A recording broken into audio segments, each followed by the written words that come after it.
we can't just give it to them and then let go and say, you're on your own. At some point, we do let go. Once they're adults and we've done our best, then we wait for them to come for advice. But it's still very painful. It's not easy. And I think it's one of the ways I know for me, being a mother is probably the most challenging thing, even though our daughter is absolutely wonderful and she's caused us zero trouble. Still, you worry and you pray and you watch, and she's a child, so you're ultra focused. So yeah, it's that analogy, and that's why he gave it in the context of teaching generally. He didn't give it in the context of parenting. But there are lots of other writings that have to do with parenting. And at least from what I understand, at least till age 15, we have a tremendous responsibility to continually try to correct this branch that is growing, this sapling. But after 15, we have very little control, because as Abdul Baha says, that sapling, the wood starts to harden. And then if you try to overcorrect, you can break it. So any correction has to be done with extreme patience and very gently and with a lot of love. But we tend not to exert control when we have it, when they're young. So like one of the things, I give you a very concrete example. One of the conclusions I arrived at was that in terms of teaching the laws, we need to be teaching our Baha'i children the laws before age 9. So 6 to 9. Most of us wait till puberty. It's too late then. The horse is out of the barn. Once those hormones start raging and they've got their own notions that they know and understand everything, try to teach chastity at that point is way too late to try to teach about alcohol and drugs. And I mean, that's just leaving it a little too late. So these are the kinds of things where I think parents, we should be having these conversations about when is the appropriate time to instill, as the Guardian says, the first thing we instill is the fear of God. Elcon. Thank you. Maybe on another Elcon, Michael, we could talk about those things. Thank you. Thanks for asking. Yeah. Before we get started, I just want to say, I think the opportunity for having this talk is just so tremendous. And I want to thank you, Dr. Ewing, for coming. The timing is fabulous. And I do know that by giving these points of light, that we're hopeful that we can go ahead and change the world. Dr. Robert Henderson gave a great talk, and it was an online thing, and he talked about the changes that are happening in the world. And they're just points of light, and people are seeing it and changing. Gloria had a nurse, and she hung out with Jenna quite a bit. And at the time, Jenna was, let's just say, not really being a good mother. Now she's kind of converted, although not to Baha'i. She went to Christianity. She's now gotten back together with her ex-husband, regardless of how you feel about that. But them together are working together to take care of their kids and to raise their 2 kids up. And she's found Jesus, and she's practicing a more spiritual life. And so that is an example of a point of light in my life. And so hopefully with today's meeting, we can share other points of light. So without further ado, Dr. Ewing or Sovaida Maani? Sovaida, just Sovaida. Yes. I'm not a doctor. So I know people keep insisting on calling me a doctor. I'm not a doctor. I am a lawyer. I am an international lawyer. But I don't have a doctoral degree. So anyway, all of this stuff is really part of the world of names and doesn't really matter. So let's have our elevated conversation. First of all, I'm delighted to be here. Am I correct in assuming that y'all are in West Virginia? Are you all there? Have you converged from different parts of the country? We've got Ohio here. Okay. We've got yes. We've got Pennsylvania here. Okay. Hello, Jerry. West Virginia. And Jennifer, are you from Tennessee? No, I'm from Wheeling, West Virginia. Wheeling, West Virginia. Okay. All right. Wonderful. Well, thank God for technology, right? Yeah.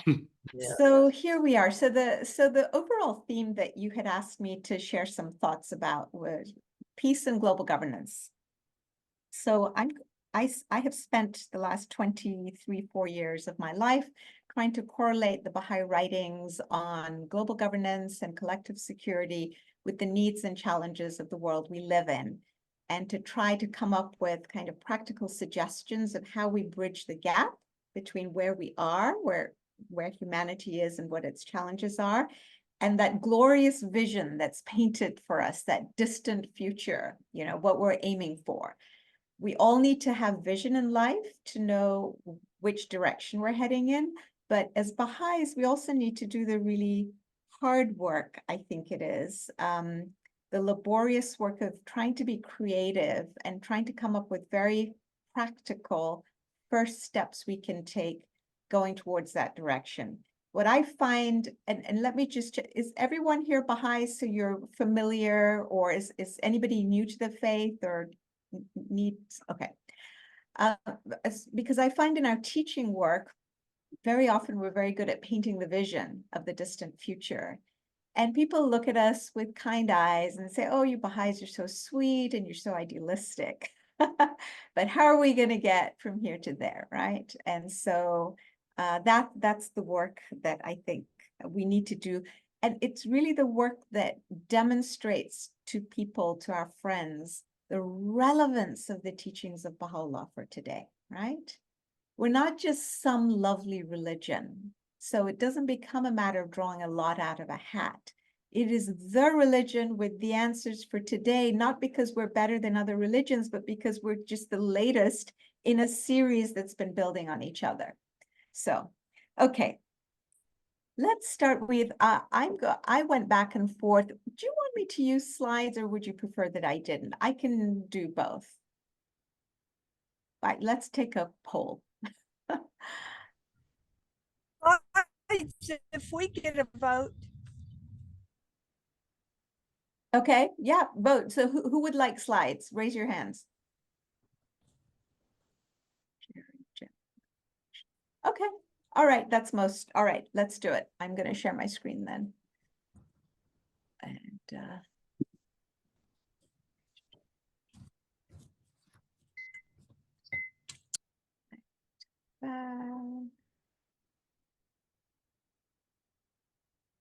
okay.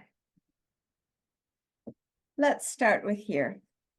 Taking stock of where we are. So very briefly, we all know, because we all read the news and watch TV, that humanity is beset by a set of cascading crises, not least of which is climate change and war, right? Gross human rights atrocities, whether you're looking at Myanmar and the Rohingya, or you're looking at Sudan and Darfur and how people are just being massacred and butchered. The Congo, by the way, I know we're hearing a lot about the Holy Land, but I want to put everything in context here.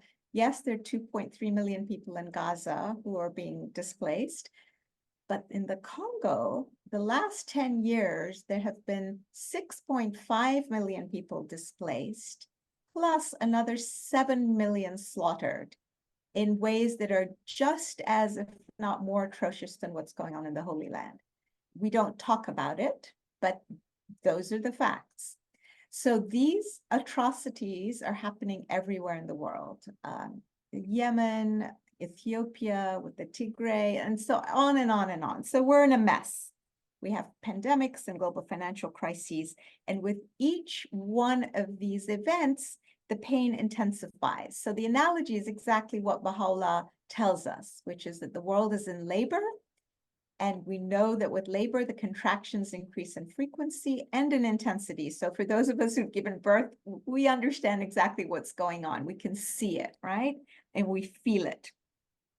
But it's going to give birth to something wonderful. Now, the only question becomes, how long is this labor going to be? And we all know women who go through 36 hours of labor, and then those who like 5 hours of labor and they're done.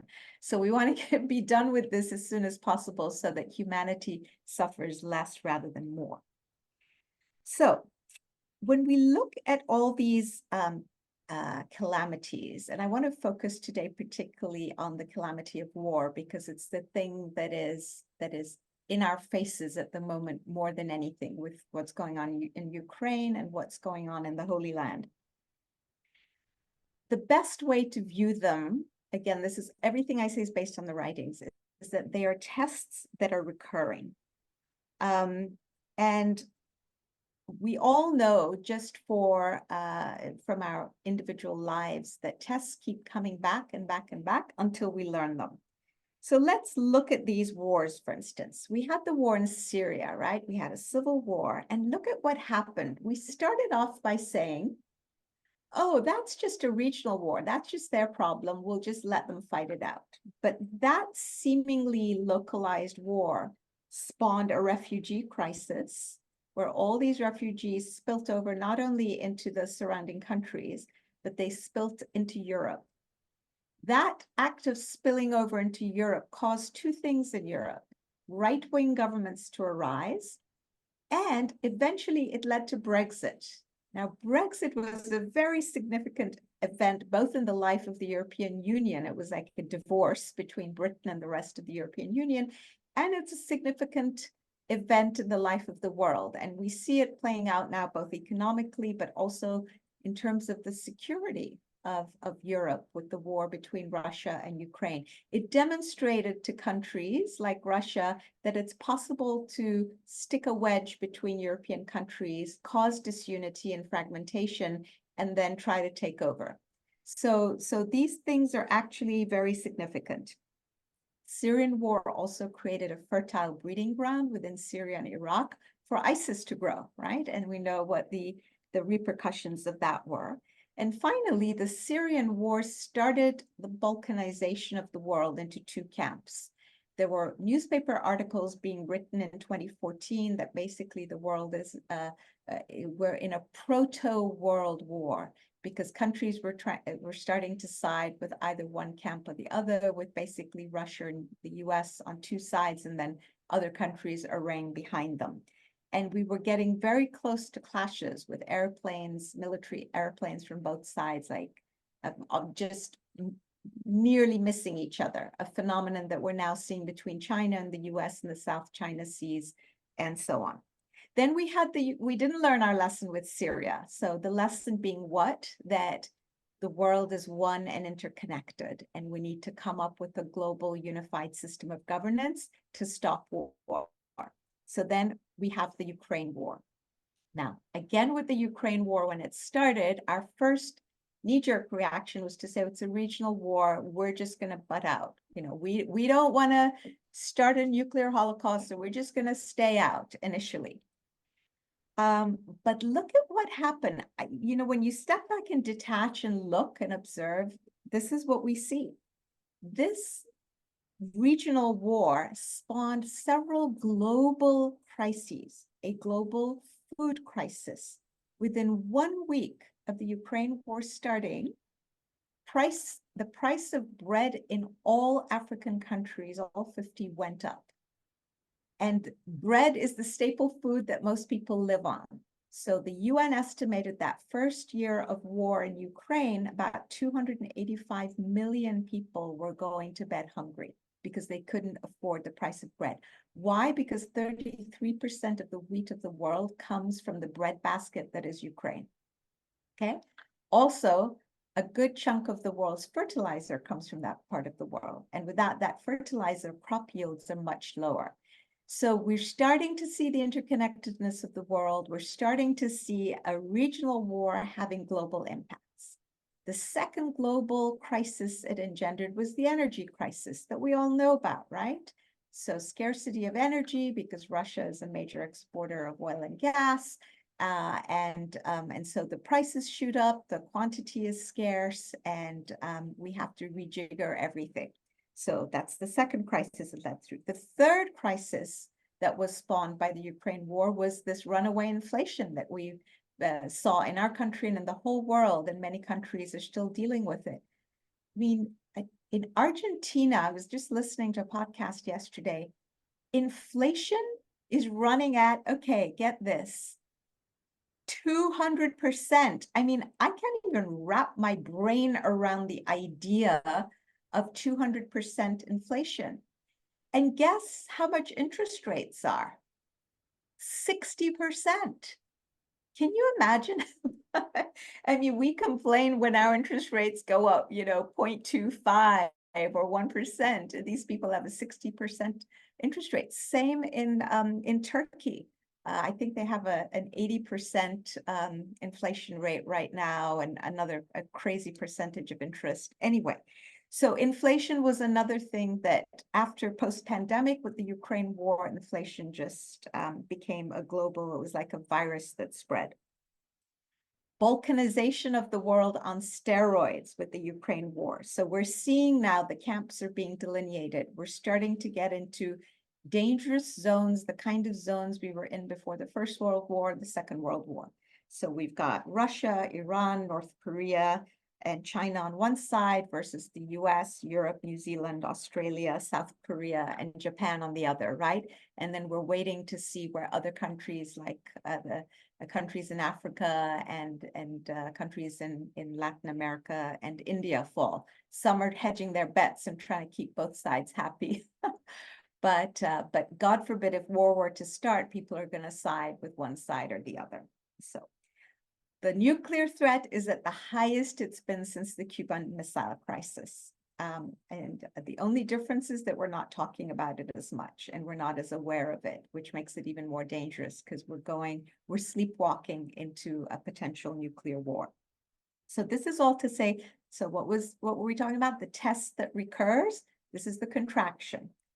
We didn't learn from the Ukraine war. So what we tried to do is arm Ukraine, but we didn't create a system of collective security to be effective, to stop war where all nations work together in a united fashion. So now we have the war in the Holy Land. And again, we're seeing some of the same problems, and then with the added exacerbation of the chokeholds in the Red Sea. Now commercial shipping is also being affected. So global trade is being affected. Prices of goods are going to go up everywhere. So all of it's a ratchet, right? Every crisis is getting worse and worse and worse. And there's a fear that this one truly will end up being tipping into a regional war. And if it does, very likely that it will then become a world war. And you've seen the news today where in this country, we're expecting, at least that's what the intelligence sources are saying, we're expecting an attack next week, imminent attack on our soil against Americans and also in Israel. So, so things are escalating very quickly. Now, what has our response been to this test? What is the global response been? So we have this challenge. It keeps coming back. Every time it comes back, it's a little more intense. And what have we been doing? Dithering, half measures, pondering, wondering. So do you remember when the few weeks before the Ukraine war started, we all were sitting here glued to our televisions and we were observing in real time, because we had satellite imagery, the tanks rolling in from the Russian cities, right? Do you remember? They're getting closer and closer. And it's like, oh my gosh, it's not 10,000 troops. It's not 20,000 troops. It's not 50,000 troops. It's 150,000 troops. They're getting closer and closer to the borders. And what did the leaders in Europe and the US do? And they've been interviewed since then. They said, oh, no, he's not going to do that. They were in denial. And now they admit they were in denial. That's not what we expect of our leaders. They've got to be able to read the reality and respond effectively and in a timely fashion. They stuck their heads in the sand and didn't respond until it happened. And then even the response was half measures. Oh, we'll send, a little bit of armaments here, a little bit of armaments there. We're not going to send troops. We're not going, oh, we don't want to poke the bear. So the message it sends to any would-be aggressor is the world is going to sit by and let you get on with it, right? And this particular aggressor had demonstrated in Georgia in the early 2000s. They had done this and gotten away with it. Then in Crimea, they'd even annexed Crimea and gotten away with it. And then they came into Ukraine in 2014 and got away with it when they asserted control over 2 of the regions in the east of Ukraine. And then this was the final rollout, right? Like if we go in, they're not going to do anything. We can act with impunity.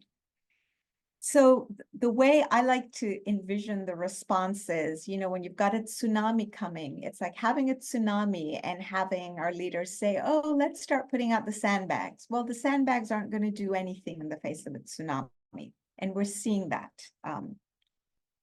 And sanctions are not doing anything. Our go-to has always been, oh, let's slap sanctions in North Korea, let's slap sanctions on Iran, let's slap sanctions on Libya and Syria, all these nations that had illicit nuclear weapons, let's slap sanctions on Iraq.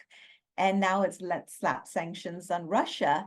And we were so convinced that we were going to decimate their economy. But again, the statistics that have just come out in the last 2 or 3 weeks demonstrate that not only did we not decimate Russian economy, it is doing far better than all the other economies in Europe, because they found ways of selling their oil elsewhere to China and India, and they're getting arms from North Korea and Iran.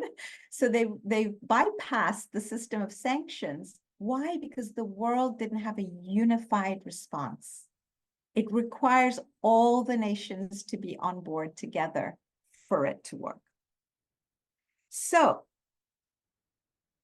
the beauty of faith, of religion, regardless of religion, is that it offers us 2 new things: a new lens through which to understand what's going on. And the other thing is that it gives us a blueprint for action. So how to think about things and then how to behave. So let's look in this context, in the context of a world that's falling apart at the seams. What are some of the new lenses that the Baha'i faith gives us that engender hope? So, you know, this speaks a little bit to the question you had raised, Jennifer, when we were talking at the beginning. It kind of ties into it, this sense of getting despondent and feeling crushed by stuff. So a lot of people are feeling despondent at the state of the world today, both Baha'is and people who are not Baha'is. And these lenses, I think one of the most critical things they do for us is that they give us hope, because they frame things in a different light.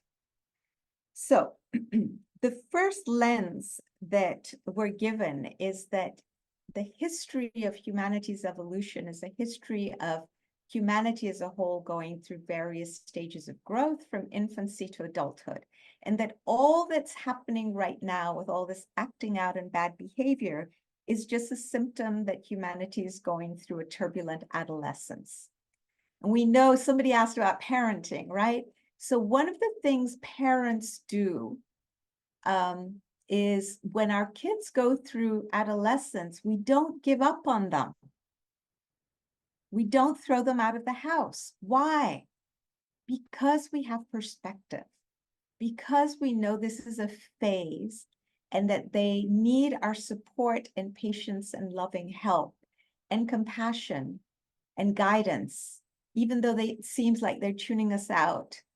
And that with time, they will pass through it. Now, for some teenagers, it takes several years, you know, they're into their late 20s, and then others get through it faster.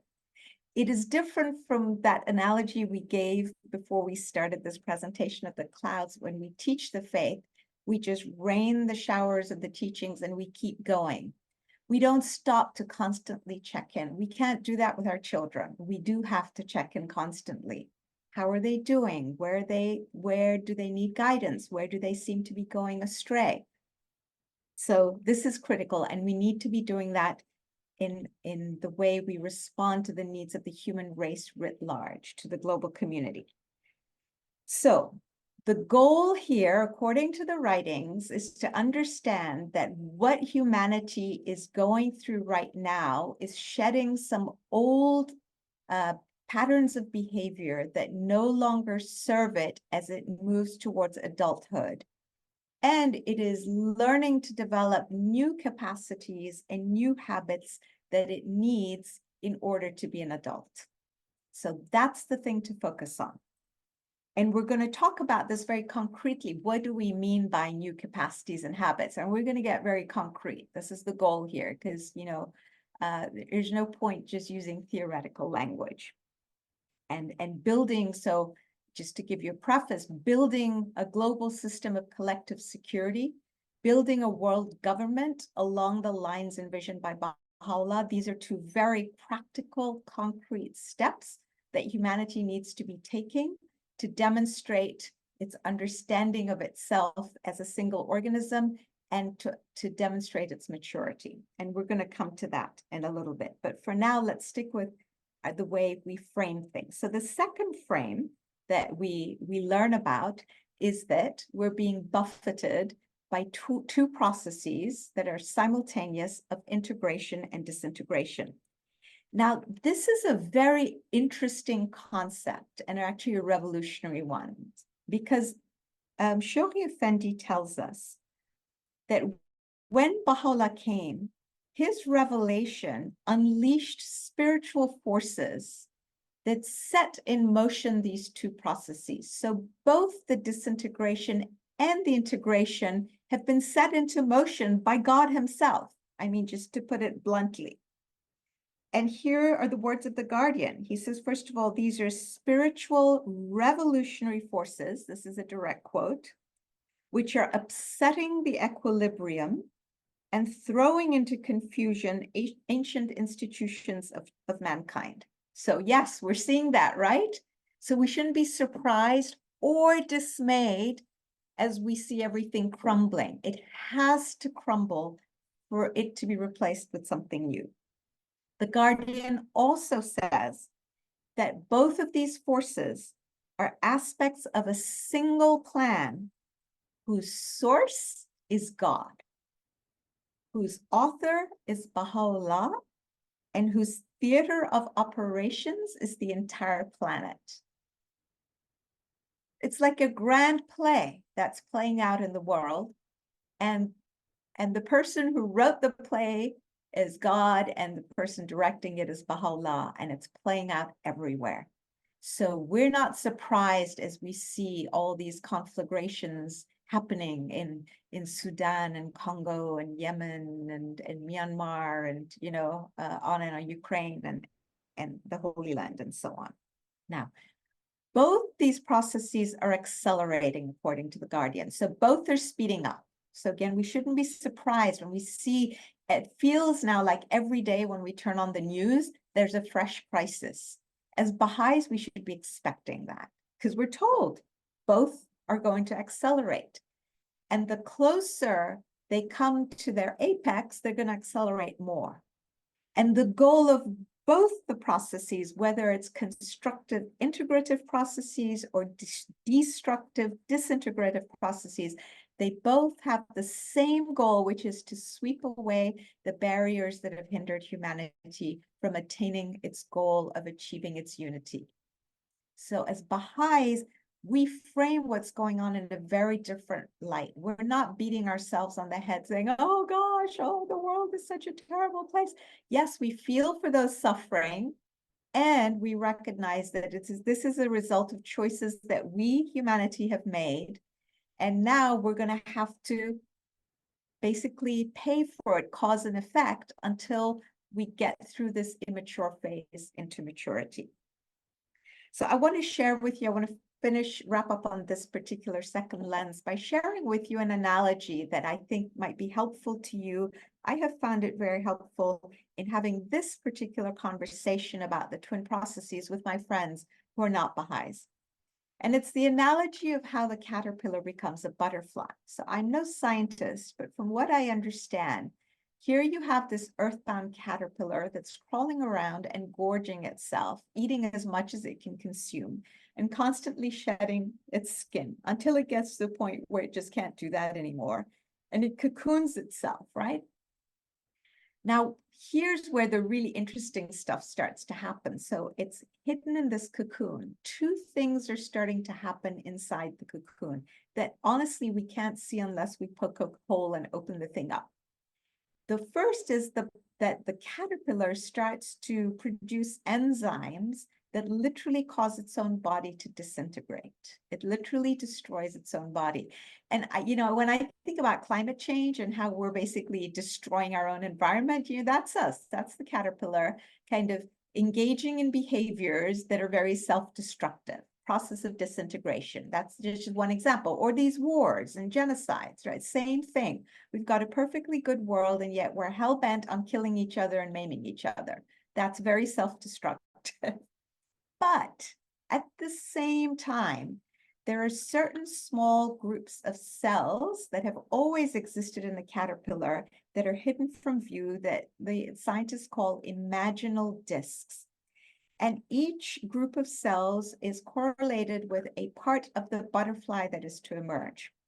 Once these cells go into the cocooning phase, they start to proliferate very rapidly. So here we are, the acceleration of the processes. So the the caterpillar starting to disintegrate rapidly, acceleration of that process.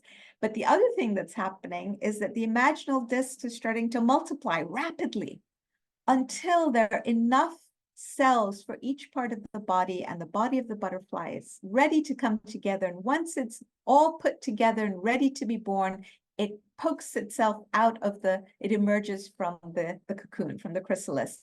And then we see this amazing, wondrous new order of creation. The caterpillar was earthbound. It could move very slowly, didn't have much vision, couldn't go very far.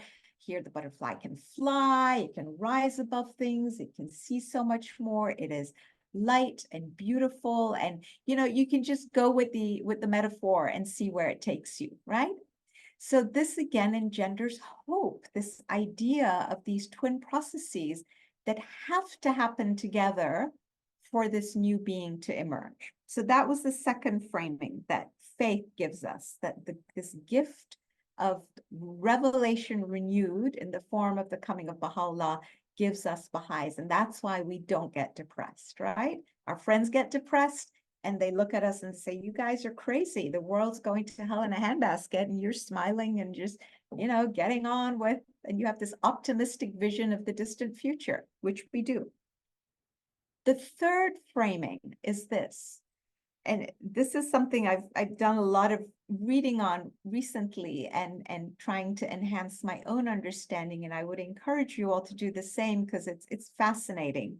The writings are very clear that everything that's going on in the world now, starting with the First World War and the collapse of all the empires, and going into the Second World War and the Cold War, and all of that, and everything we're suffering now, all of it is attributable to one thing.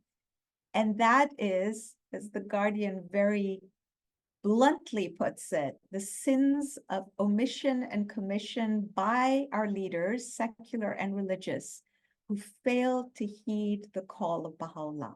And we all know that when Baha'u'llah came, he wrote letters to all the secular leaders and the religious leaders of his time, telling them that he had come. Because honestly, it'd be really unfair for God to mete out a punishment for failing to do something if we didn't even know that we had to do it, right?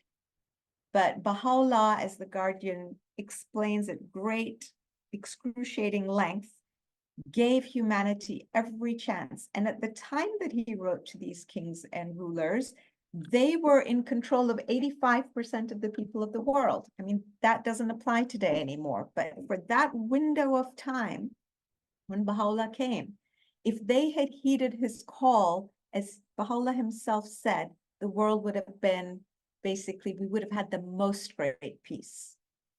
And then Baha'u'llah says to the leaders, since you have rejected the most great peace right now, content yourselves with the lesser peace. Now you're going to have to go through an excruciating process of clawing your way to the lesser peace and then clawing your way to the most great peace. And it's going to take a lot longer, and it's going to cause a lot of suffering.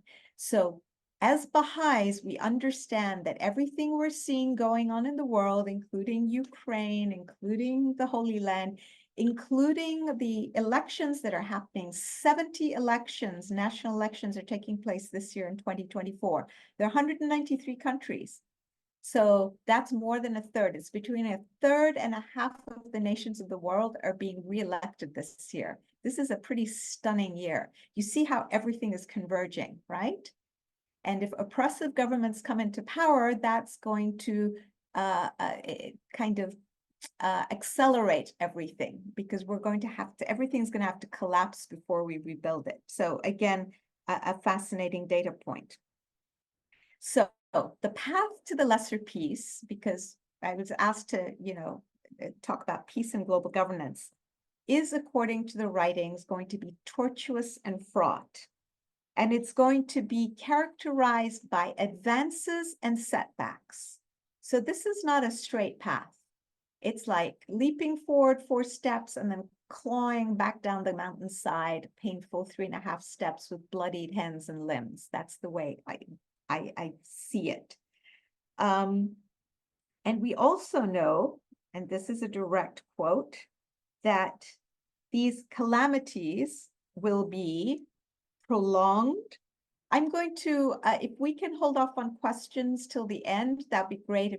If there's a way for you to remember your questions, because sometimes you may find the answers to the questions come within the talks. I see your hand up, Byron and Christy. So if you'll just bear with me, that'd be super. Sure. So calamities will be, we're told, prolonged. So hi guys, we need to stiffen our spines. This is not going to end anytime soon, okay? Prolonged, worldwide. No one's going to be spared. Allied to chaos and universal destruction. Those are direct words from the Guardian. So again, we're not surprised. We are not surprised. We go about, and this is why the answer you got, Jennifer, is that we stay on message. We keep our eye on the ball. There's a greater plan of God, and he's taking care of it. What's going on in the world, the wars, the crises, the climate change, the challenges, and we focus on our plan, which is given to us by the Universal House of Justice, the center of the covenant for today. And we just buckle down and we just keep going, right? We put our windshield wipers on as the hailstorm comes and the winds blow, and we just keep going. We don't stop and we don't move to the side, right? So another prediction, I mentioned that 70 elections are taking place this year. Why did I mention it? Because the Guardian says, quoting Baha'u'llah, it's clearly from a tablet of Baha'u'llah that the Guardian himself translated. He says, after a time, now it's not clear what that means, so don't ask me, I don't know. The Guardian didn't say. After a time, make of that what you will, all the governments will change. Then great oppression will envelop the world, which is why I think, so this is now Sovaida talking, and thank God we don't have clergy. We each get to kind of read the writings and understand things in accordance with our own limited capacity. So my limited capacity says it's possible that we are, with all these elections, we're going to start to see more oppressive governments, including guys in this country, okay? So let's just understand that this is part of the plan. And let's not be dismayed by anything. Let's just understand that all governments will change, then great oppression will develop the world, then a universal convulsion will happen, followed by the sun of justice rising. So things have to get very dark before the sun rises.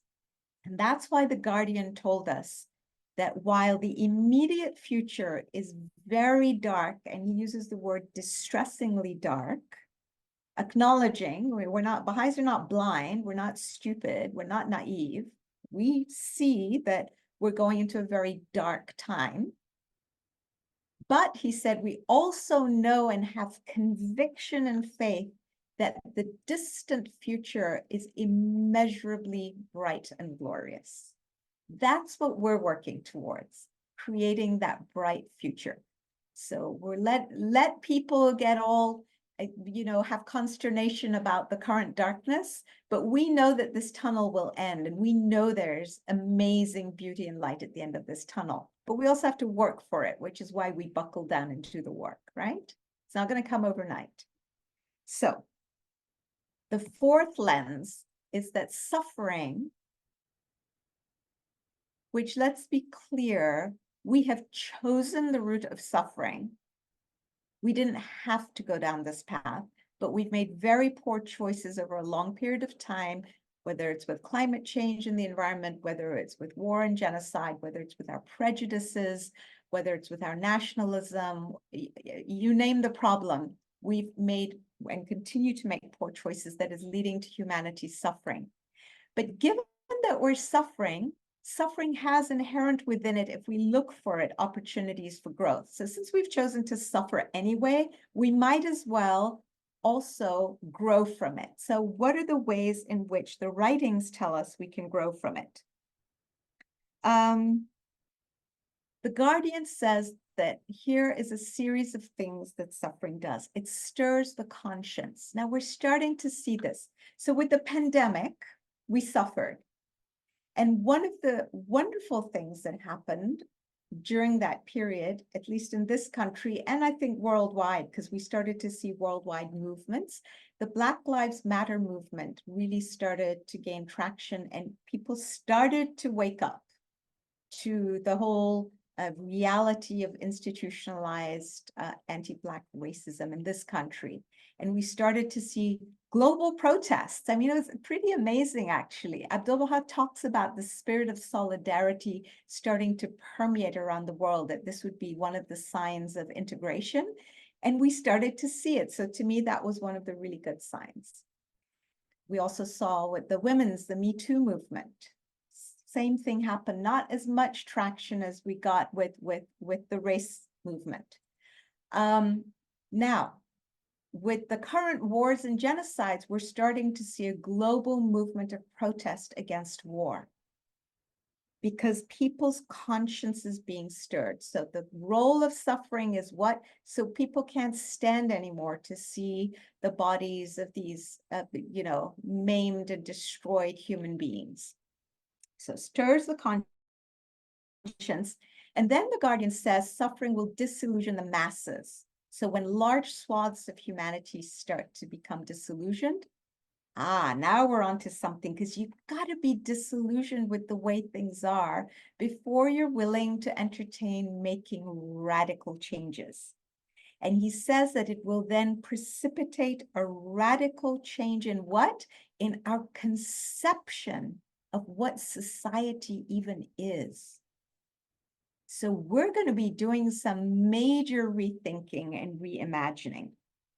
He also says that suffering will implant the sense of responsibility that the leaders of the new age need. Now, we can see that our leaders all around the world have basically abdicated responsibility. They have failed us big time. I mean, everywhere. It's a universal phenomenon. This is not a political statement. This is nobody really knows what to do about anything, right? We're flailing about. But the suffering will hopefully bring about those responsible leaders. And there are many analogies given in the writings about what suffering does. One is that it plows the earth, right? If you want to grow something new, first you have to till the earth. And the deeper the plow goes, the better the seed then takes and the better the harvest. So the deeper the suffering goes, the better the yield. Another analogy given in the writings is that suffering is like a fire that welds the disparate pieces of cold, dark iron that are not willing to give and to merge. It softens them, it changes their color, it makes them warmer, it makes them more malleable, so that then, as he says, under the anvil of Baha'u'llah, the iron, different nations of the world and the peoples get forged into one single indivisible entity. Okay. So these are new ways of framing our reality. So now the writings, having given us this first gift, give us two other gifts. The first is they give us ways of changing the way we think about ourselves, our identity as peoples of the world and as nations. And the first is this idea that humanity is, for the first time in its history, so interconnected and interdependent that it has become like a single organism. And we all know the image of the human body, but it's a real one. We really need to unpack it. It's crazy for the liver to say to the kidneys in a body, I don't care if you have cancer, I'm out for the liver. I'm out for number one. Liver first, America first. I don't know, Turkey first. It's just so inanely stupid when you think about it in a world that is interconnected for any country to say, my country first, because our destinies are completely intertwined. And we all either swim or sink together. So if we want a healthy liver, we have to make sure that the body as a whole is healthy. And this, again, is one of the fundamental teachings. In fact, it is the crux teaching of the faith. Abdu'l-Baha says every religion brings one new theme into the world. The theme, he says, that Baha'u'llah has brought, the central theme is what? The awareness of the oneness of humanity. He says it's the pivot around which all the principles of Baha'u'llah revolve. Everything else revolves around this one thing. Because once we understand that we're truly one and interconnected, everything changes. The way we structure society, the way we treat each other, nationalism goes by the wayside. I mean, all this stuff, wars, environmental degradation, this is key. So the way that I have found very helpful, again, I share this with you because I think it might be useful to you in sharing this in a way that doesn't seem facile and simplistic with your friends, is that just as in nature, we have certain laws that govern our physical reality, like the law of gravity. It operates on us whether we like it or not. I mean, I have free will choice. I can choose to say, I don't believe in the existence of the law of gravity. I'm perfectly entitled to say that. But if I were to try and build an airplane, I'd be pretty dumb not to take that law of gravity into account, right? The same holds true for spiritual and social laws. There is a fundamental social/spiritual law of oneness, and it operates on us whether we like it or not. And yet we have built all of these institutional structures, economic structures, political structures, religious structures, you just name it, that have failed to take into account the law of oneness. And now we're wondering why all of these institutions are crumbling. Well, it's actually no big surprise. We built all these airplanes without taking into account the law of gravity. That's all that happened. And so now, as we start to build new structures that are patterned after the Baha'i administrative order, which is the nucleus and pattern for the future world order, built into the very structure of future society will be the principle of oneness and the principle of justice, right? So the second change in the way we view society, so this is a new mindset, second new mindset Baha'u'llah has given us, is that we understand, and it's related to this idea of oneness, that the interests of all the nations of the world are really aligned. They think they're not, but we're going to show in a minute how they are. Our interests are aligned, and we have to get out of this silliness, this childhood game. So remember we said we're moving towards maturity, and the things we did in childhood no longer apply. So one of the childhood games we've played in the world that has affected the peace of the planet is that we're constantly trying to keep the balance of power, right?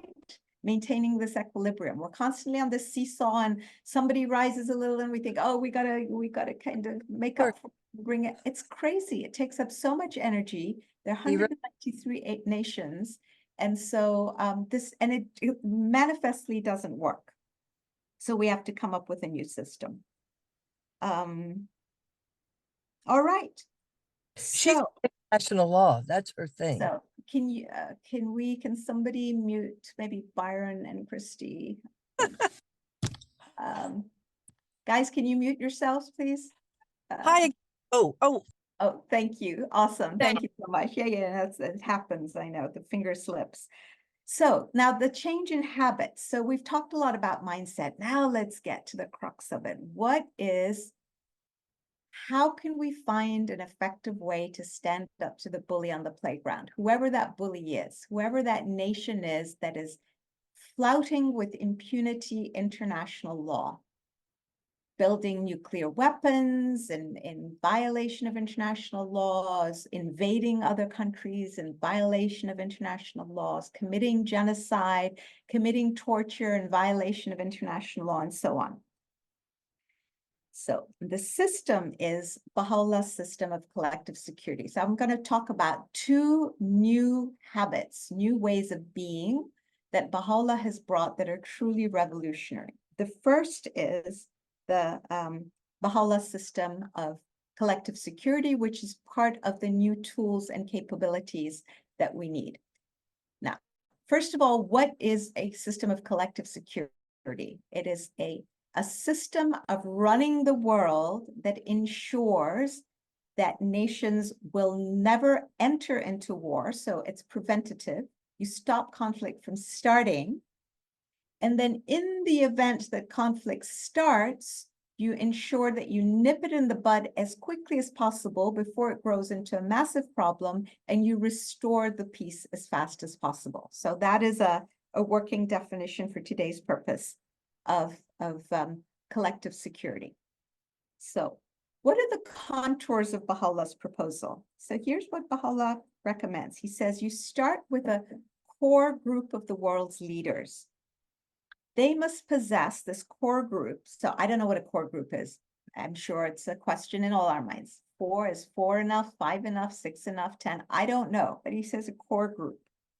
They must possess certain qualities. They have to be trusted by people. So these are leaders we look at around the world and think, you know, that woman or that man really seem like they have their hearts in the right place. So they're trusted, they're courageous, they're willing to do the right thing, even if it's unpopular. They're high-minded. And then Abdu'l-Baha says they must have no other agenda when they come together, but to establish peace. So none of this horse trading. You know, I'll give you arms, or I'll give you $3 billion a year if you agree not to fight a war, to have a ceasefire. Enough of this horse trading with peace. The only item on the agenda is we all want peace and we're willing to do whatever it takes to achieve peace.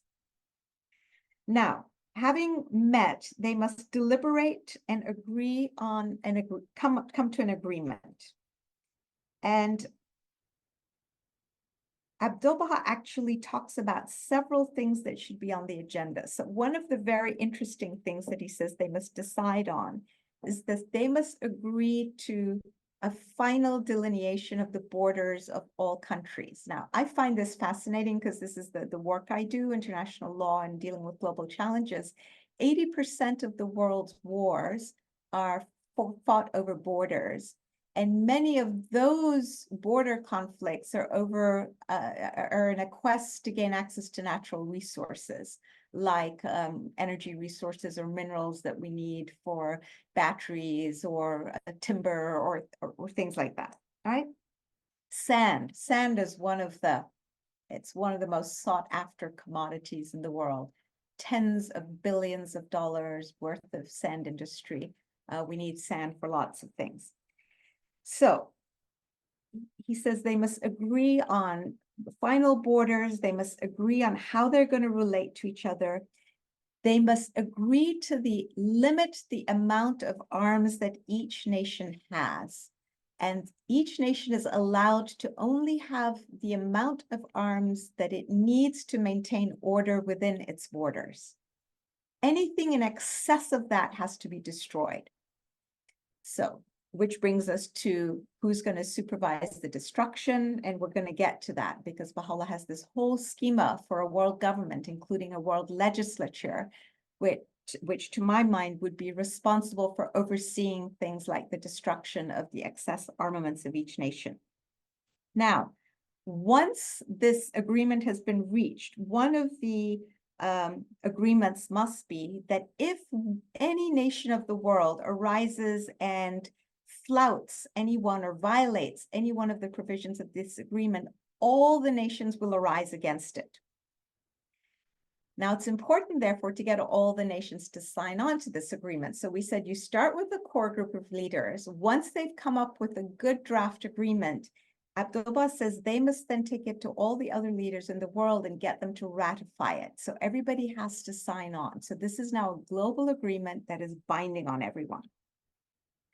Now, I want to stop for a moment and remind us that at the end of the First World War, President Woodrow Wilson came up with his 14 points. You'll remember that. Here's something that many people may not know, so I share it with you, and if it's a reminder, that's great. The Guardian has some pretty amazing things to say about Woodrow Wilson and his contribution to the establishment of the League of Nations and to his attempts to create a system of collective security. His was the first attempt in the world since Baha'u'llah's revelation. So Baha'u'llah talked about collective security in the 1860s, before we'd even had a world war.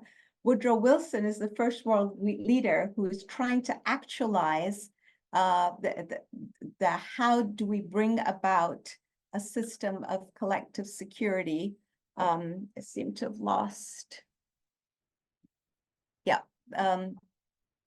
A system of collective security. And the Guardian says about what he did, he says that Woodrow Wilson, basically his attempts signalized the dawn of the most great peace.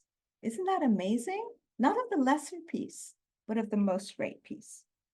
So it's time to revisit those ideas of collective security.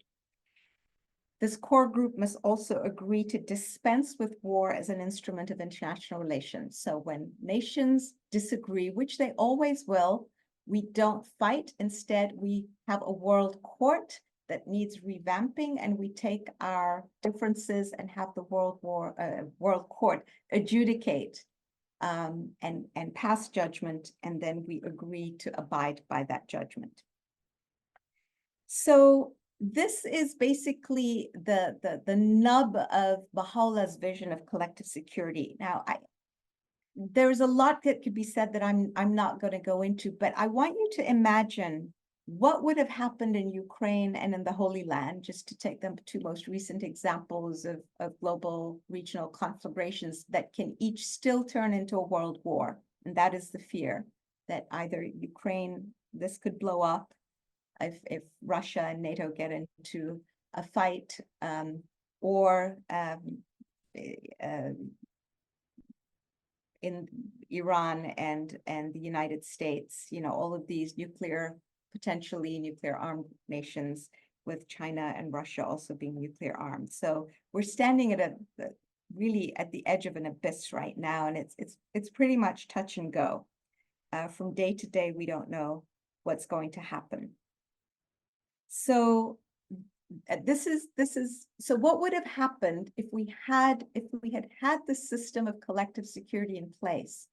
How different the whole trajectory would have been of the war in Ukraine. As soon as we started to see armaments being built up and troops being amassed and moving towards the border and tanks rolling and so on, this international system would have kicked in.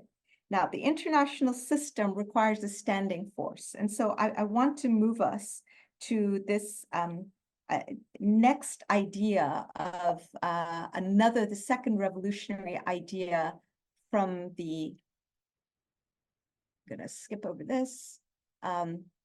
Second revolutionary idea given to us by Baha'u'llah, which is the new habit that we need, is to create a world federation.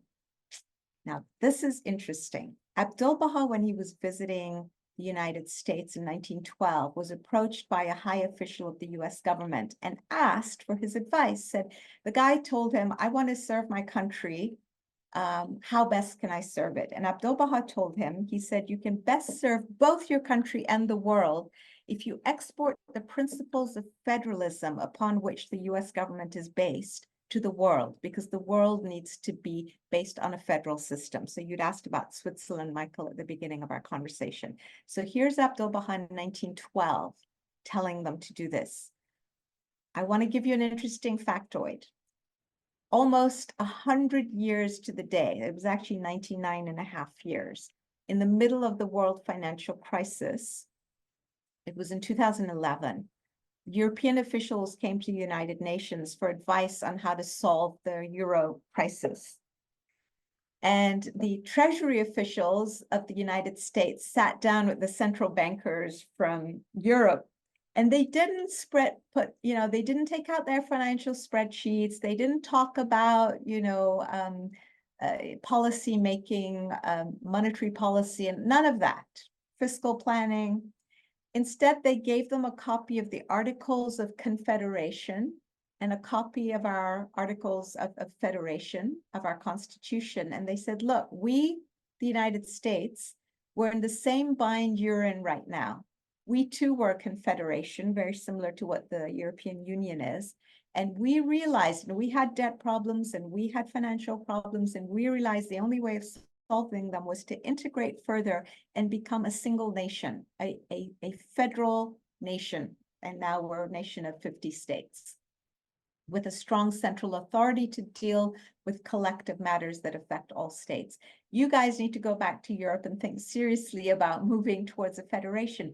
This was covered in the newspapers, but nobody picked up on it. I was fascinated because this was the advice Abdu'l-Baha gave that official 100 years ago. Export the principles of federalism to the rest of the world. And here were these treasury officials who weren't even aware of Abdu'l-Baha's advice. I don't think they were aware, literally giving that advice to the Europeans. Okay, so here's the second thing that Baha'u'llah has given us. Radical idea. What does this new global federation system look like? Well, we need a few bodies. We need a global legislature. We need a world parliament that is capable of passing laws that are binding on all nations in certain very narrow areas where everybody has to work together to solve a problem, like climate change. No one nation can solve climate change, no 5 nations, no 20 nations. All of us have to solve it together. And we can't do it with the Paris Agreement, with voluntary pledges. I mean, this is, again, a very childish way of structuring society. So here we are in a climate emergency in the world. Our planet is literally both burning down and being flooded. And what are we doing? We're saying, oh, give voluntary pledges. Even if we were to fulfill our voluntary pledges, we will not stop runaway climate change the way things are. We need to have very strict binding global legislation where we all have a voice. So there's a whole plan. How do you elect this member of this global parliament? Direct elections by all the people of the world. Just like we elect our members of Congress, we can also elect the members to this international Congress. This global parliament under the Baha'i vision would have the sole right to wage war in the world. So remember, we said under the system of collective security, all nations have to give up all their arms except what they need to maintain internal peace. So now the only body that can wage war in the world is the World Parliament. And it does so in the face of genocidal maniacs, right? So if you have a Hitler, you don't sit back and say, oh, we're pacifists, we don't want to have war. No, you go in and you root out that cancer immediately. You don't let the cancer take over and kill the entire body or to throw us into a world war. This World Parliament will also have complete control over the world's resources to ensure fair distribution. We said 80% of the world's wars are fought over borders because of wanting access to resources. Now you pool all these resources in the hands of a supranational body that takes into account the needs of all the nations of the world in an equitable fashion. And now you eliminate 80% of the wars. I mean, it's just the beauty of Baha'u'llah's system, the magic of this divine revelation is just amazing. And when we share it with our friends who aren't Baha'is, they start to see the relevance of the teachings of Baha'u'llah to solving our particular problems today. None of the other religions speak about this because in 2000 years ago, there was no notion of a globe and interconnectedness and international trade and instantaneous international communication. And then finally, this global parliament would have the rights to impose taxation on us. So they'd have a fund to respond to climate change, a fund to respond to earthquake relief and to all sorts of things, a fund to fund the standing army. Then we have a world executive that is backed by a standing force. So again, Baha'u'llah envisions that we will have a standing army, if you like, in which all the nations contribute troops and equipment, and it'll be operated under the auspices, again, of this world parliament. And it will be sent in, as I say, to deal where peace of the world is disturbed under that agreement that we talked about. Then the whole world as a unified whole goes in and says, oh, no, you don't. You're a cancer. We cannot allow you to destroy the world. We're going to go in and do Whipple surgery and nip this cancer in the bud. There are many benefits to such a system of both global governance and collective security. The two are intertwined. It's a deterrent. As soon as a problem arises, before it escalates, you nip it in the bud. It sends a very strong message to would-be rogue nations to say, think twice about what you're about to do, because unlike today, when you can act with impunity and people are afraid to rock the boat, the whole world is going to arise against you. You're not going to be able to play nations off against each other because we've all agreed beforehand what the rules are. It's like having children and telling them in advance, if you do this and this, here are what the consequence is going to be. You tell them in advance, you put them on notice. And then when they misbehave, the consequences roll. There is no room for negotiation at that point. This is not a negotiation. This is cause and effect. You did this, you knew what was going to happen, you knew the consequences, and yet you chose it. So, this is not retributory. We're not taking revenge. We're just protecting the whole world from falling apart. Okay. One last thing I'll mention very quickly, all of these systems of governance, the World Parliament, the global security system, the collective security, the standing army, have to be rooted in a set of global ethics that all nations agree that they share. Like what? Like an understanding of the oneness of nations and the oneness of peoples. Like the understanding that justice needs to be at the foundation, fairness and equity need to be at the foundation of everything. That means who gets to serve on the institutions, everybody's voice being heard, process of consultation, having majority vote instead of veto power, everything from our processes to representation, to the way we actually implement the rules. So when two countries break the same rule, we apply the same punishment to both countries. We don't say, oh, we like this country and we trust them. So if they're building secret nuclear weapons, we're going to let them get away with it. But this other country, we really don't trust them, don't like them. So we're going to slap sanctions on them. We're going to treat them differently. Under Baha'u'llah's system of a new system of conceiving global governance, you have to apply the rules equally and even-handedly to everybody. Okay, we talked about the benefits, but as Baha'is, in addition to all of these ideas for how to restructure outside society, so we need a system of collective security. And let me put at rest a misunderstanding that many Baha'is have. For some reason, and I'm not really sure how this misunderstanding came about, but reading the Guardian's writings and world order letters, to be specific, if you want to go do your own, and I hope you will, investigation on this, your own study. Many Baha'is think that collective security will not come about until we have transformed hearts everywhere. That is not so. The Guardian and the Universal House of Justice are very clear that this creating a global system of collective security is something that is going to be happening in the very near future. And in fact, in their latest letter, 2019 also, the House of Justice, it was like their 2.0 letter on peace, version 2.0. they talk about this, and in a 2001 letter, they say that the time will have to quickly come when the majority of the world's nations will create a formal system of both rules and institutions to create stability in the world and to ensure peace, along with a mechanism that ensures that these rules are enforced, which is what we're lacking today. There is no system to enforce rules. The Security Council issues dozens of resolutions. Stop this war, stop this genocide. Antonio Guterres, the Secretary General of the United Nations, poor guy, he must be so tired. Stop this, stop that, but it's just words because they don't have a force to back it up. They have no way of implementing the things they want to do. And their words do not have the force of law, of international law. So let's just be very clear. Collective security is part of the feature of the lesser peace. Transformation of hearts is part of the feature of the most great peace. Yes, we have started working on it now because it's going to take us a couple of centuries or more to get there.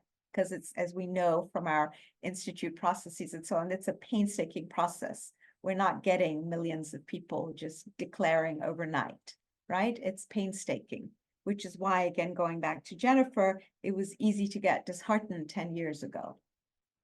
So we have to be patient. And so our job as Baha'is, in addition to letting our friends know about all the ideas we talked about today, because the world needs them now as part of moving towards lesser peace, we as Baha'is, in addition, are called upon to engage in, and this is the final note I want to end on, these are words of the House of Justice: simultaneous, overlapping, and coherent activities. Who can tell me what the 3 simultaneous, overlapping, and coherent activities are? What is the House of Justice talking about? Framework for action. Well, what does that mean? Those are Right. beautiful words. I don't understand. The Institute process, social action, and social discourse. Thank you. Brilliant. Exactly. Those 3 pillars there. So it's amazing how many communities are just stuck on number 1. They just do the building community, the core activities, and they think that public discourse and social actions for later. But the House of Justice has said in many letters, including the November 28th, 2023 letter, 3 simultaneous, overlapping, and coherent activities. And then because they knew that we could get confused easily, they say, they may seem to be very distinctive and very different activities, but they're all ways of achieving the same thing, which is releasing the society building powers of the faith. I know we've had to go through some consultations at our feast in Washington, D.C., because it became very apparent that the community was confused, and we just thought that, oh, we just focus on core activities, public discourse, that's for later. And it's like, no, the House is, we need to keep up. The House is telling us they want us to do all 3 at the same time, overlapping and coherent. And they even give examples of how it can be done. So anyway, I wanted to have shared that. We'll end with this quote, which is quite a quote from The Guardian: to disregard the Baha'i solution for world peace, which includes collective security and a world federation, is to build on foundations of sand. The Baha'i Peace Program is indeed not only one way of attaining that goal, it is not even relatively the best. It is, in the last resort, the sole, the only effective instrument for the establishment of the reign of peace in this world. And then The Guardian goes on to say, it's not that we're arrogant and think, oh, we're the best. It's because this is a divine program. All the other peace programs are man-made, whereas this peace program has been given by God. And he says that's why it is the sole effective instrument. So it's not hubris, right? It's not your plan and my plan. It is God's plan. Okay. if you're interested in learning more, I've written some books on these topics that you can share with your friends. One is called Building a World Federation, the Key to Resolving Our Global Crises. All of these are available on Amazon, also at the Baha'i Bookstore at National, and The Alchemy of Peace, which is about 6 mindsets and habits that we need to shift to attain world peace. Okay, let's talk. I appreciate your patience. I will stop sharing. Nice to see your faces again. Okay. Okay. I'm in your hands. What do you want to talk about? First, your name that is on the books. Is it this name, M-A? Maani. Maani, and then last name Ewing, E-W-I-N-G, Maani Ewing. If you just Google me, if you go on Amazon and just put in Sovaida or Sovaida Maani, they'll pop up. S-O-V-A-I-D-A. Okay. Yeah. Since I'm here, I want to thank you so much because I love scientific, but I'm a midwife. This political process is my dad and Byron, they always could understand them, but you helped me a great deal and you did repeat what I've heard, but with good examples. One little thing I just wanted to say, and it's probably not even important. Forgive me. Please. I'm very observant of the mother in labor. It just is the perfect analogy for the world. So it was just a little science thing. When you spoke, oh, I could go back in my notes, but I'll just try to remember accurately what you said. And that is, for eons of time, they say that labor is a punishment. Okay, first, even step backward one more. In the writings, it talks about there's a fine line between destiny and free will. And so, as we don't have stress about the current events and the leaders of the world rejecting the faith, some people can kind of go down the world of being, why did the leaders do that?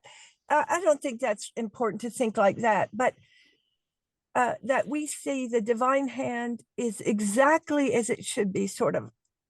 I mean, I know Baha'u'llah said that, so I honor that. Okay, that the leaders rejected it.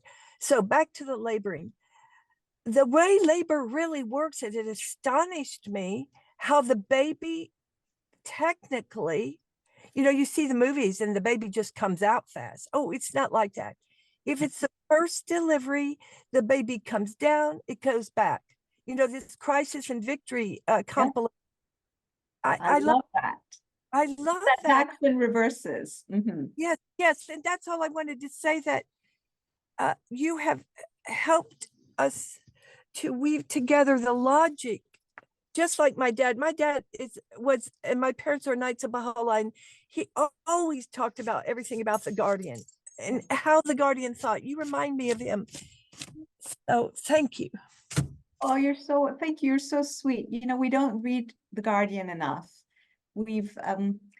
The Institute process is key, but the House of Justice never intended the Institute, and I've heard the members of the House of Justice say this, they didn't intend the Institute process, the Ruhi books, which are Ruhi books, they have quotes in them, but they're not the books revealed by Baha'u'llah. They're put together by committee that is not the House of Justice.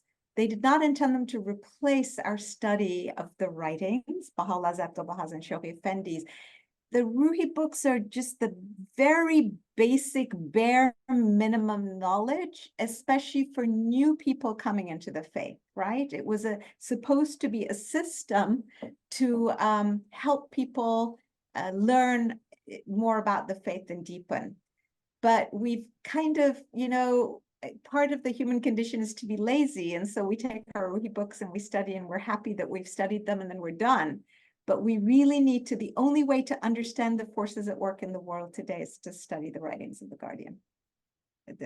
Even for Persian believers who don't have translations of the Guardian's writings into Farsi, they're hampered in their understanding because he wrote in English. So the friends in the West are actually, this is a tremendous bounty that we have, and we need to make the most of it.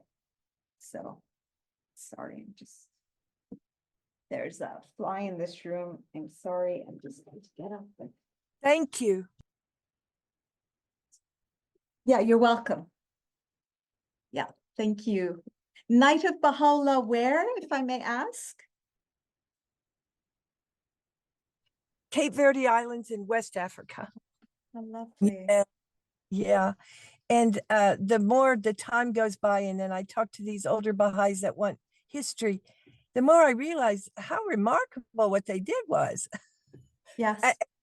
I happened to be their first child there, and it's all interwoven with getting them to their post. Mhm. Interesting. There was just in like one sentence, there was an exiled doctor in the 1952 or 53. Oh, I gotta get. Anyway, he was exiled from the mainland of Portugal. He was a black man for his political travesty or controversies.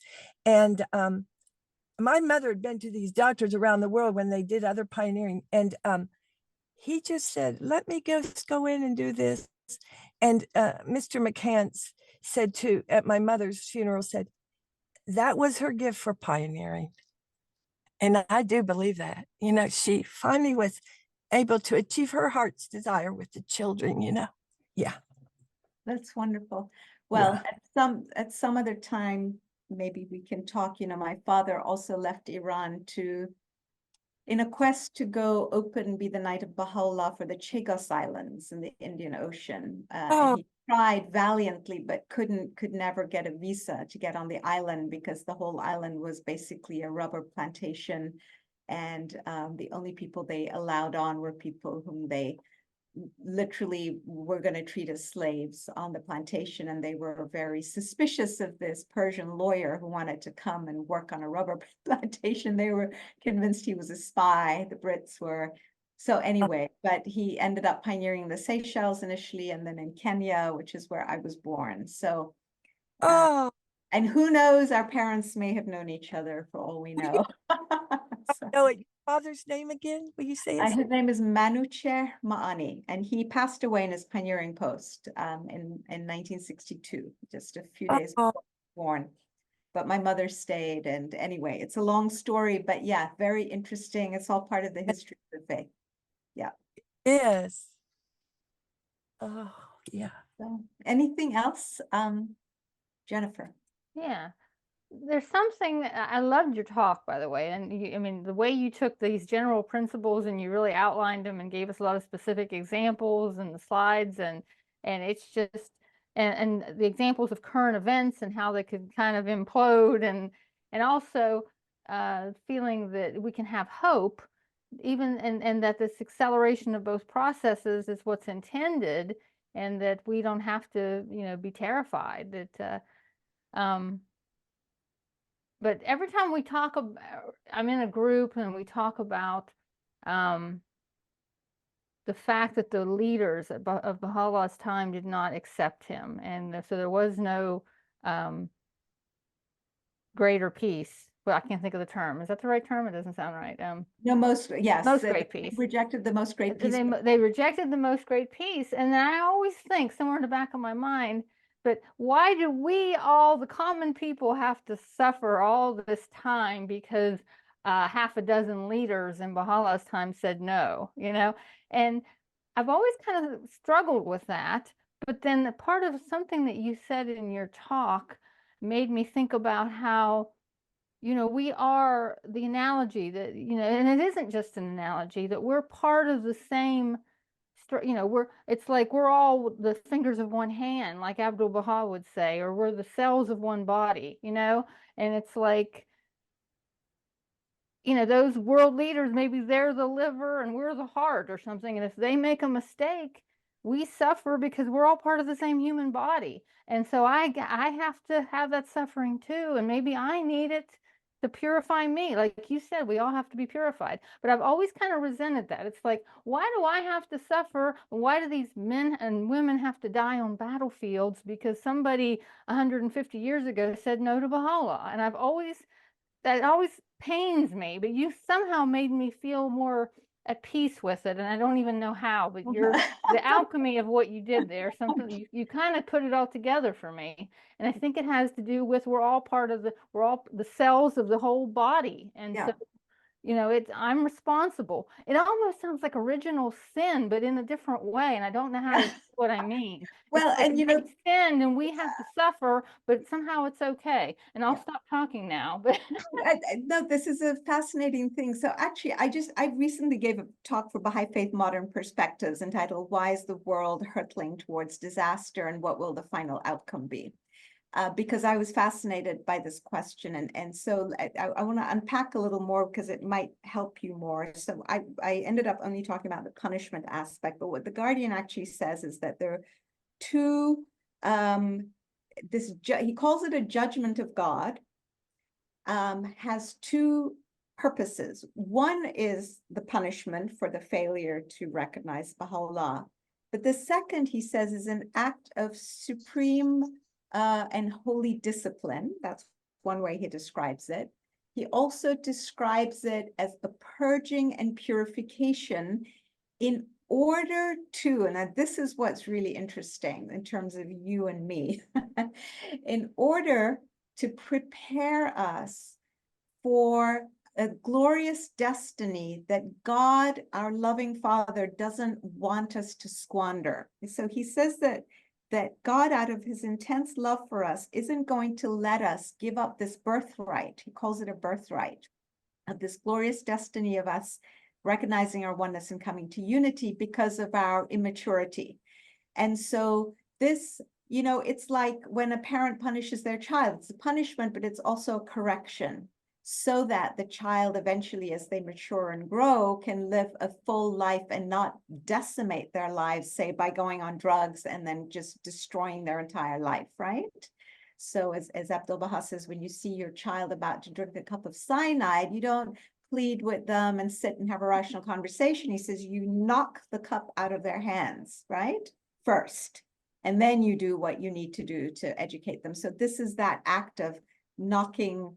And then the Guardian unpacks it, and the unpacking is fascinating because he says what happened, and this is how the social fabric, which is the you and me, that being part of society, he says that the rejection by the leaders led to irreligion, number one. Irreligion, he then says, spawned three false gods. He talks about the false gods of nationalism, of communism, and then he also talks somewhere else about crass materialism, that this is also spawned. We're all in this materialistic life, and we're all suffering from it, and we all have to wake up. Somewhere else he talks about nationalism as being one of the triple curses. He calls it the three false gods in one place. Another place he refers to it as the triple curse. And then in Advent of Divine Justice, speaking about the American Baha'i community specifically, you remember what he said, that there are certain things that we have to overcome, certain weaknesses that we have to overcome before we are ready to take on the spiritual leadership of the world, because Abdu'l-Baha has predicted that the United States will lead all nations spiritually, not militarily, not economically, but spiritually. But imagine how much work we have to do to get there. And honestly, we're going to learn it through the school of hard knocks, because that's how we all seem to learn lessons. So as opposed to getting despondent when elections go one way or the other, I get excited because I think, okay, things have to get really bad for us to wake up, right? For us to learn our lessons, and he identifies them. One is materialism again. The other is racism, right? And the third is moral corruption. Those are our three challenges in this country. Now, we can't blame the people who rejected Baha'u'llah for us being materialistic, for us being morally corrupt. And we can blame them up to a point, but we just have to take responsibility. We are, as the Guardian describes, as a heedless generation. So we got to own up to it. We can't blame those rulers. They could have saved us, but they didn't. But it doesn't mean that we don't have responsibility now. We do. And so what's wrong with us that people are hearing about the message of Baha'u'llah today, people like you and me, and they're still rejecting Baha'u'llah. So that's on us.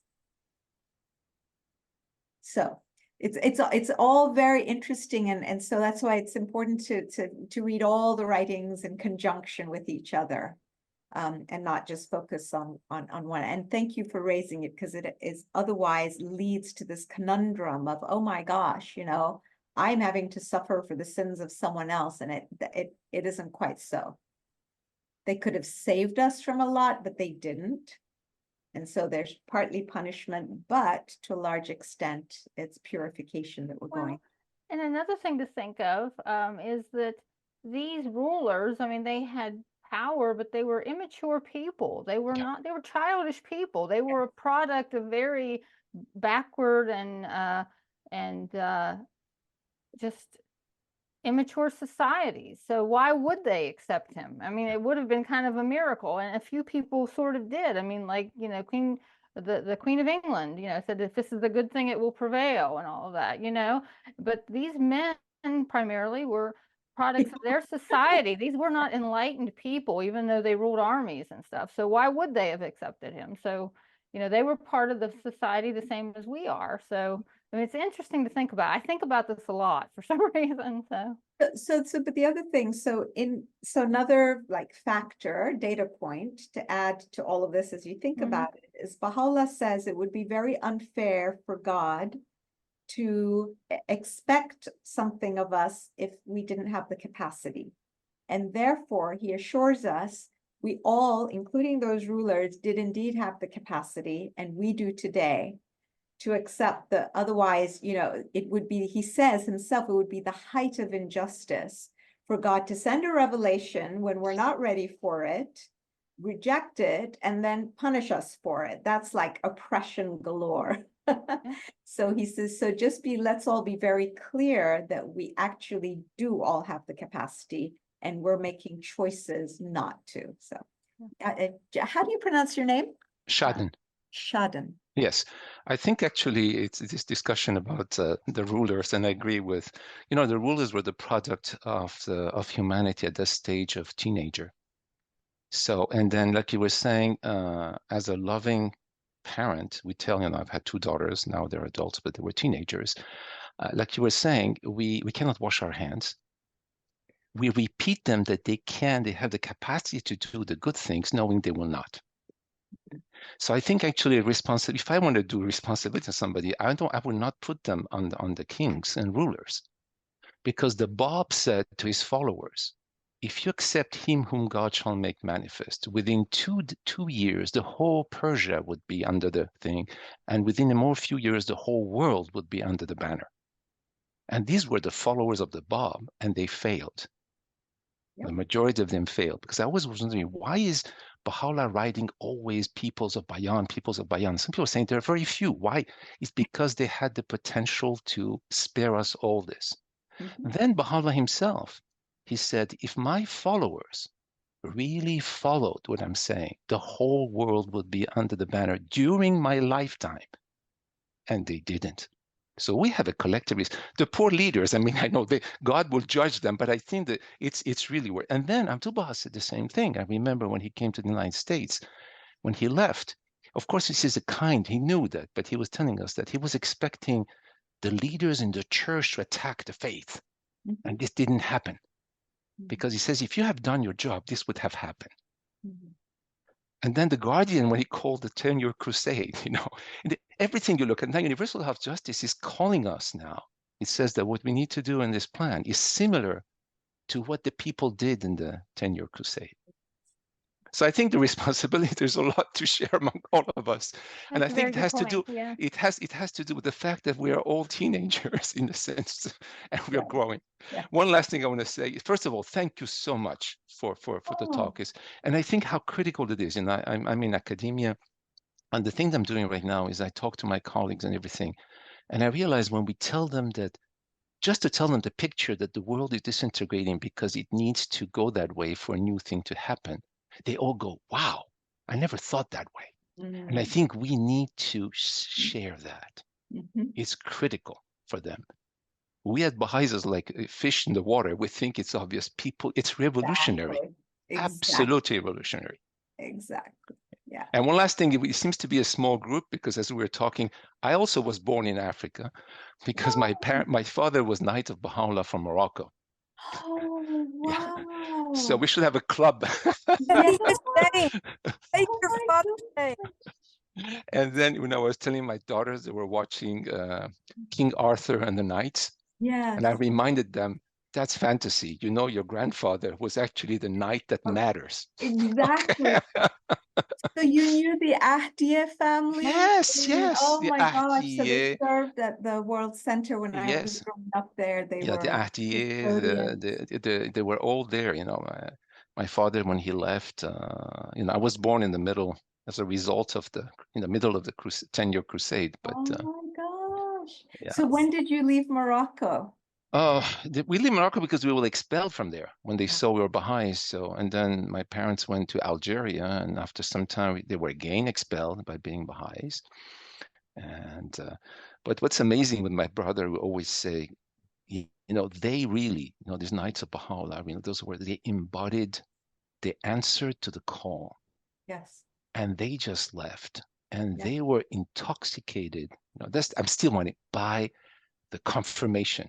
My father said, once you taste it, Yes. you cannot let it go. And my mother says the same thing. She It's says it's tangible. She said you can you start feel it. seeing it, yes. And then the more you see it, the more you want to do. Yes, You know, exactly. these Knights of Baha'u'llah, for example, is incredible. Within what was it, 4 years in Morocco, they had 17 LSAs or 16 or something like this. That's why the clergy started, and they were most of them, you know, they were an incident when they were put in jail, you know, and so I don't want to distract this to go back, but it's nice to see. I'm trying to remember there was somebody else when I was a youth, Brenda, her parents were pioneers in Morocco and There were the Ahmadpur, the Ahdiyes, there were the Hizaris, there were the Rafi'is, yeah. there were Boom. all these families I remember. Okay. Do you remember that Amazing. Dixum, Dixum and Marguerite or Marjorie. No.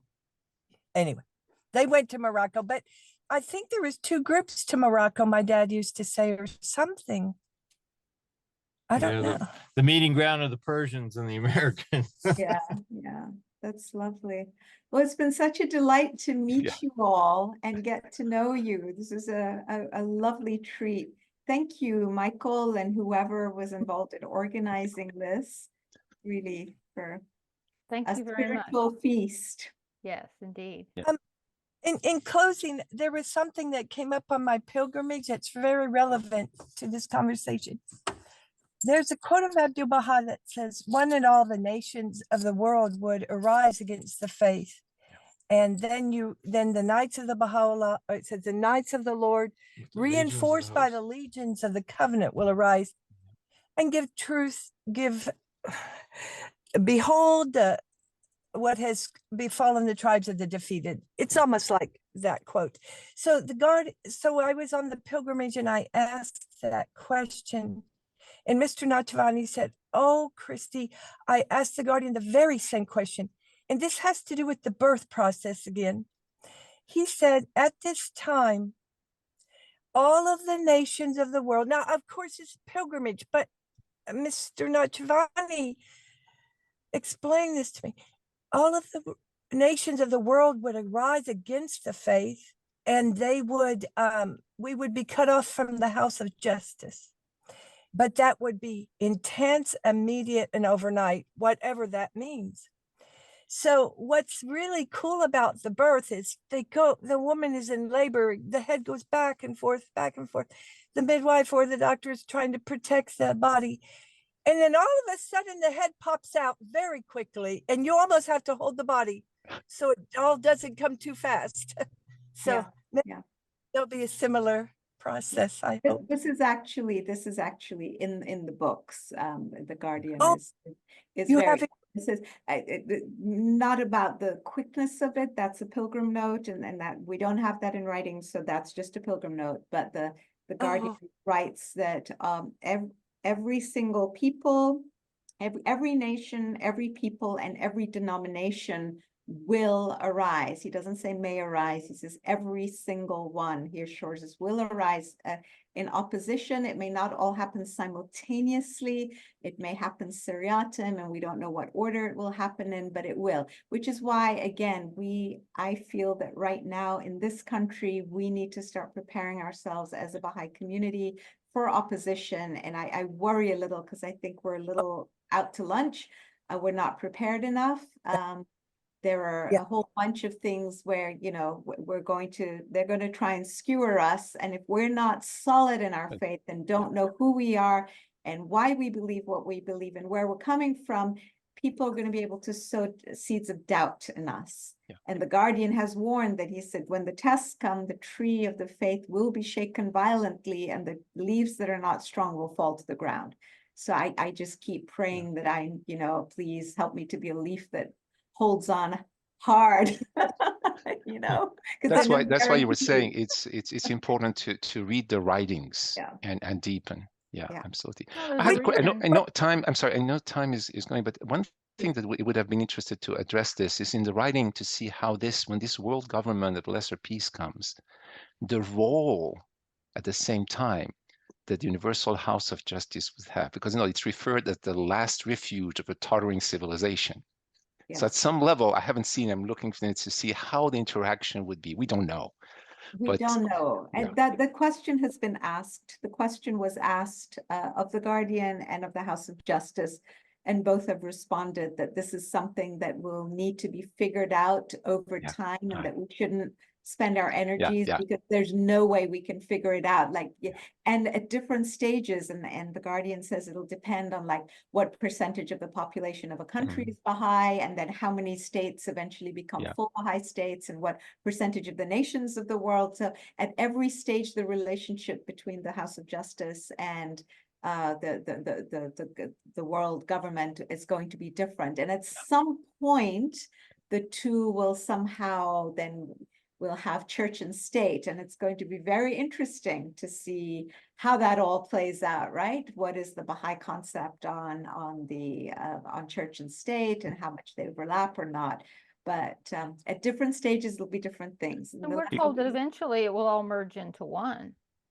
Not quite, because you're still going to have, the House of Justice is going to be different from the World Parliament.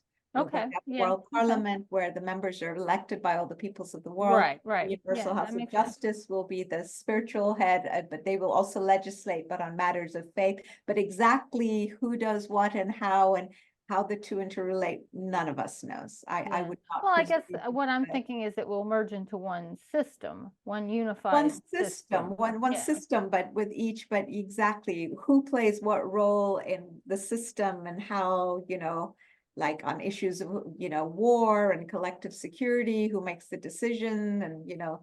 Well, it's almost like we have the rulers and the learned within the faith. So we have the two branches. So it's kind of like you want. We'll still have those. Yeah, exactly. But is that an analogy for the world government too? Yeah. Right. So maybe by the next dispensation, because you see the evolution also, because we have Baha'u'llah has said we need to have two languages, auxiliary, but he says the hope is at the end it will end up in only one. Yeah. So that might take 1,000 years, but hopefully we'll be sitting on a cloud. Watching the good show. Yes. Watching a good show. Hopefully you will be aware, be able to watch it all unfold and be grateful that we're no longer here.